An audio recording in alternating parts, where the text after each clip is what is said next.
Bismillahirrahmanirrahim. Alhamdulillahirabbil alamin. Wassalatu wassalamu ala asyrafil mursalin sayyidina Maulana Muhammadin wa ala alihi washabihi asmain. Ingkang sangat kula hormati Kiai Haji Atabik Ali dan keluarga, Kiai Haji Jirjis dan keluarga, wonten pernah Mbah kula sedanten, wonten Mbah Nafis, wonten Mbah Ida sedanten kang hormati. Saya pernah dijazahi bapak, kata bapak gini, hak kon kudu terkenal ngalim, ora usah terkenal wali, kata beliau. Kenapa pak? Wong nak terkenal alim itu bisa baca Wahab Muhadzab, itu sing hasud sinau itu ya bagus karena ada kompetisi. Yang mengidolakan terus belajar halal haram itu juga bagus. Tapi nak terkenal wali tok itu kadang orang sowan nggo gula njuk donga, dadi rada-rada masalah. Makanya saya pernah matur sama Lek Hindun, Mbah itu Mbah Idris itu. Saya kalau muji Mbah Hamid Pasuruan mesti al-alim dulu. Karena itu kenangan saya, beliau itu orang alim. Bisa baca Jamul Jawamek, bisa sampai ketika di Termas juga beliau diberi gelar Sohibu Jamil Jawamek. Jadi saya teruskan cerita Gus Zofur. Dulu yang di Termas termasuk mbah saya, terus Mbah Ali, Gus Habib, sama Gus Muhammad. Terus dulu Mbah Munawir hubungannya dengan Kiai Mahfud Termas, dititipi Gus Muhammad, kemudian diajak ke sini. Karena Mbah Munawir orang Quran, singkat cerita Gus Muhammad ini menjadi alim dan hafal Quran, terus jadi menantunya orang Betengan, terus punya anak Gus Harir, sekarang Gus Muham, sehingga ini dzurriyyatan ba'duha min ba'd.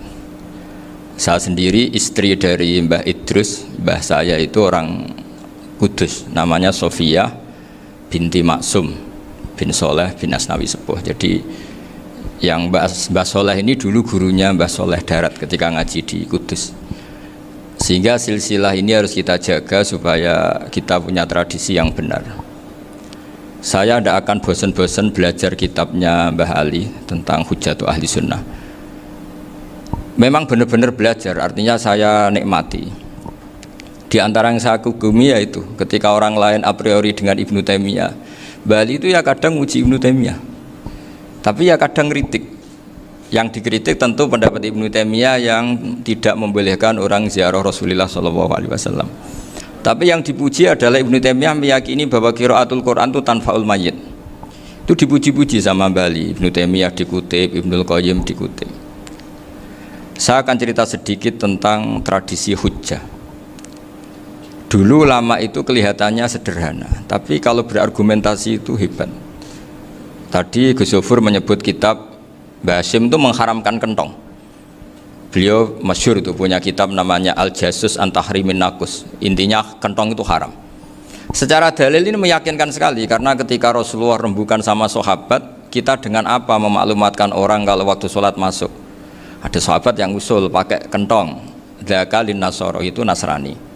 Ya pakai buk itu semacam trompet besar. Dzaka lil Yahud. Kemudian ada yang usul kalau gitu api ya Rasulullah, dzaka lil Majus.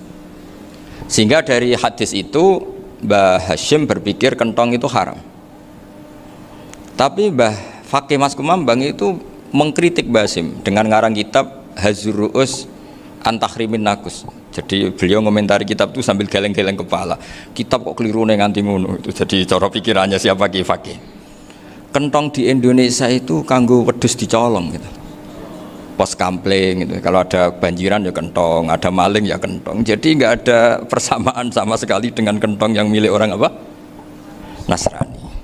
Sehingga di pondok saya itu ada kentong tapi jelek sekali. Karena itu satu-satunya cara supaya beda dengan kentong yang di gereja. Kalau elek kan mirip kentong di pos kampling. Itu ya agak-agak ilmiah sedikit. Dulu ceritanya Gus Zofur itu saya teruskan. Itu singkat cerita, itu kalau yang di kejadian di Termas itu Mbah Dimyati sudah nyuruh semua kentong disembunyikan karena mau ada Mbah Hasyim. Cerita itu mukarrar di Kiai Fakih sama di Kiai Dimyati Termas.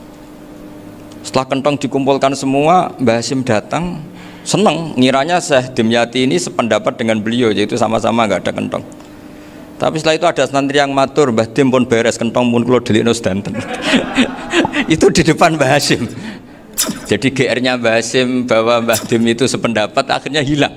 Ternyata ini akal-akalan toh gitu. Karena santrinya matur, Mbah Dim pun beres sedanten kentong beduk sudah disembunyikan. Itu di depan Mbah Hasyim. Saking lugunya santri, nah saking ikhlasnya agak ngerti mahalus syahid ini adalah Mbah Hasyim.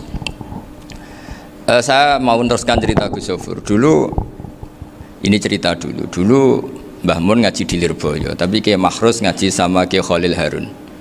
Kiai Khalil Harun itu adik juga sekaligus muridnya Mbah Umar Harun. Mbah Umar Harun itu generasi kedua setelah Mbah Ghazali. Beliau menantunya Mbah Ghazali, tapi ya sudah ponaan. Sehingga tradisi ini penting karena saya berkali-kali bilang di mana-mana. Status orang tua dan mbah itu adalah terserah anak cucunya. Bukan terserah mbahnya, tapi terserah anak cucunya. Saya tidak akan bosan mengingatkan ini. Saya pernah di makamnya Nabi Yakub, itu ya dikemuli bendera Israel. Di makamnya Nabi Dawud. Nabi Ibrahim juga dekat sinagog. Sehingga Quran membela Nabi Ibrahim disebut maka anak Ibrahimu Yahudi wala Nasrani. Karena ketika beliau berposisi di Israel, kemudian penguasanya adalah Yahudi, bisa saja makam ini ditulisi dan distatuskan ala Yahudi. Ya seperti Nabi Yakub. Nabi Yakub itu nabi yang kita yakin, tentu berkeyakinan beliau orang baik, orang muslim, orang mukmin, tapi karena di desain mereka ya dikemuli bendera Israel dan disebut Abul Yahud. Karena kita tahu nama lain dari anaknya Nabi Yakub adalah Yahuda bin Yakub bin Ishak bin Ibrahim.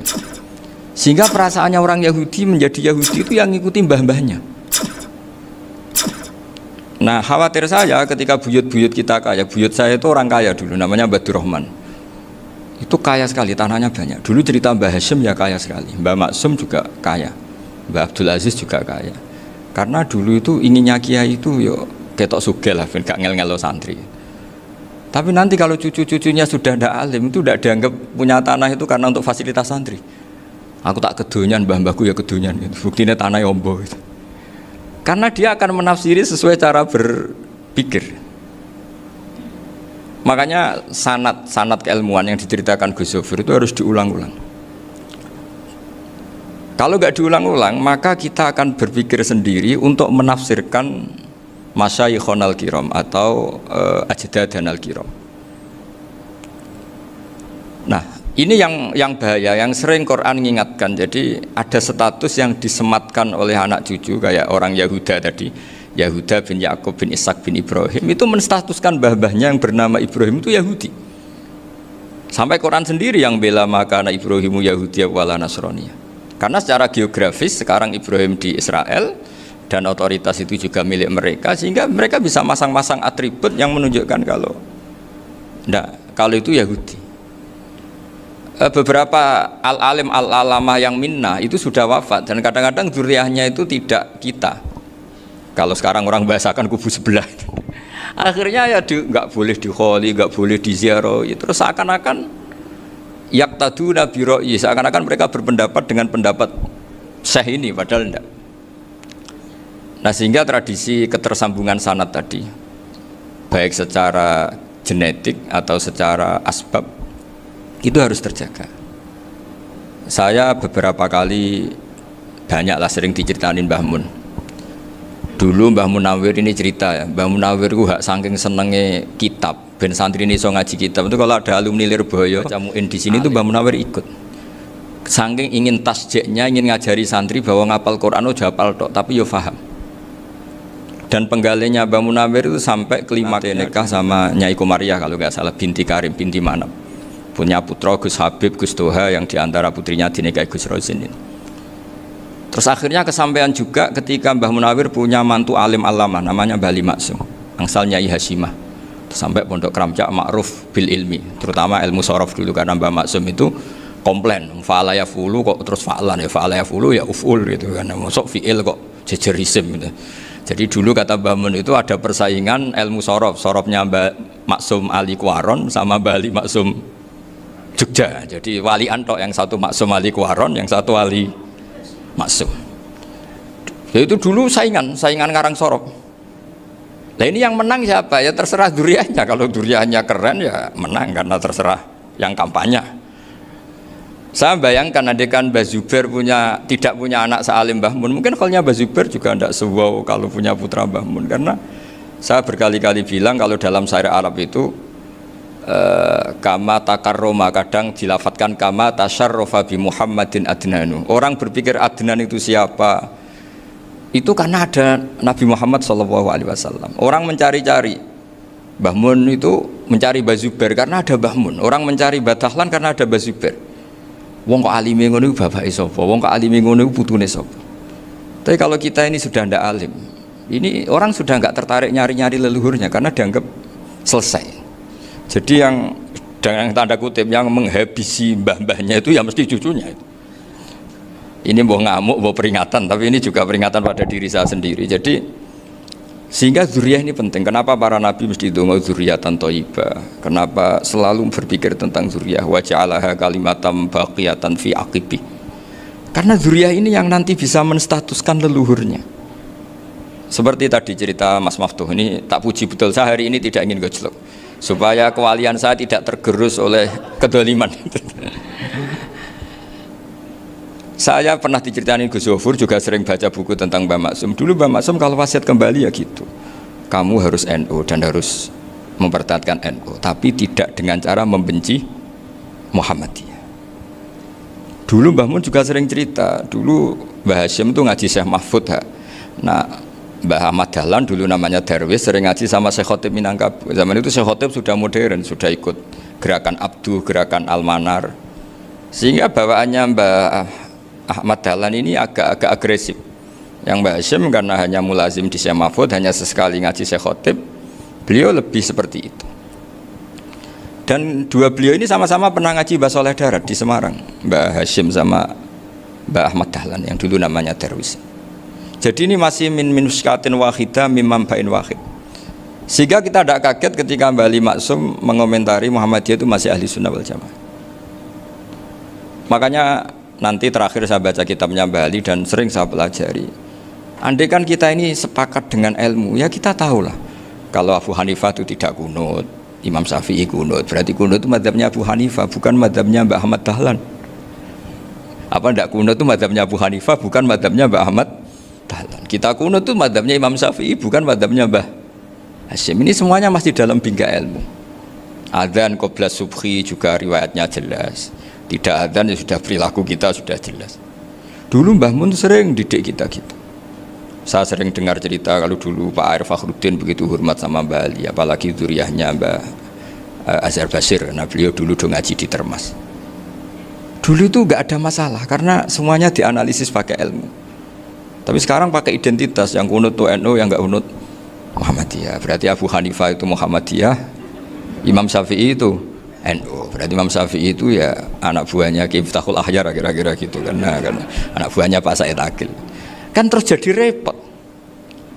Dulu kita ini pengagum ilmu, bukan pengagum perbedaan. Sehingga di sini yang saya kagum dari sekian ceritanya Mbah Ali Maksum, supaya kitab ini to the point, supaya nggak lama-lama karena waktunya juga. Nanti kalau kemalaman ini kena semprit ini sudah. Ini diantara yang diceritakan Bali itu unik. Imam Syafi'i itu sering tawassul, sering wasilah sama siapa itu? Abu Hanifah. Ini sudah tak petakan, saya baca yang sensitif lah, so yang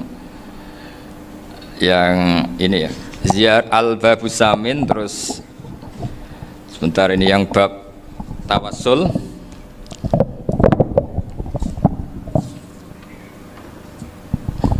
Ini di sini halaman 90, mungkin santri-santri kerap ya bisa ngecek lagi di kitab Hujjatu Ahli Sunnah. Ketika cerita tawassul, di antara yang diceritakan Mbah Ali Maksum adalah perilaku ya, bukan sekedar statement tapi apa? Perilakunya Imam Syafi'i atau ahwalnya kalau bahasa halusnya, yang selalu ke makamnya Abu Hanifah untuk tawassul. Padahal Imam Syafi'i itu orang yang secara ilmu sering kritik Abu Hanifah.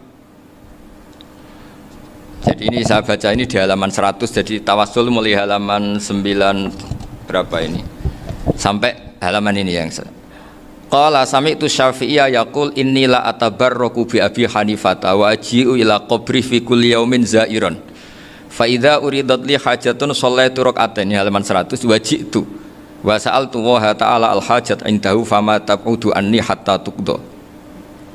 Kanal Imam Syafi'i ayyama huwa bi Baghdad yatawassalu bil Imam Abi Hanifah yaji'u ila dorihi fayusallimu alaihi wa yatawassalu ila Allah bihi fi qada'i hajati. Terus wa yatawassalu Imam Ahmad bi Imamina Syafi'i. Jadi di antara yang diceritakan Mbah Halim Maksum itu betapa Imam Syafi'i yang terkenal sering mengkritik Abu Hanifah dalam tatanan fikih karena beliau tidak percaya ada istihsan. Abu Hanifah berpendapat adanya istihsan. Kita tahu lah ikhtilafu Syafi'i wa Abu Hanifah itu besar sekali. Tapi beliau itu tahu Abu Hanifah itu orang yang sangat soleh. Abu Hanifah itu kalau ketemu sama orang yang utang beliau itu yang lari bukan yang utang Abu Hanifah, karena takut orangnya itu izin. Jadi kalau ketemu yang utang di jalan itu yang sembunyi itu Abu Hanifah. Kenapa engkau sembunyi? Ada yang utang saya lewat, nanti orangnya malu. Jadi setingkat Robi'ah Adawiyah itu beliau di rumah ada maling itu sembunyi. Ditanya kenapa engkau sembunyi? Malu, gak ada yang dimaling. Malu sama malingnya karena serumah itu gak ada barang yang layak dicolong gitu. Itu Robi'ah dia sembunyi. Itu yang bisa niru itu Abu Hanifah. Jadi wali-wali besar ini ternyata saling menghormati dan saling tawassul. Nah, saya berharap tawassul ini bukan sekedar perilaku sosial, tapi memang ada sanatnya. Sehingga terus diceritakan Bali di sini dulu istaqa Umar bil Abbas. Kata siapa tawassul harus dengan Rasulullah SAW? Dulu istaqa Umar bil Abbas.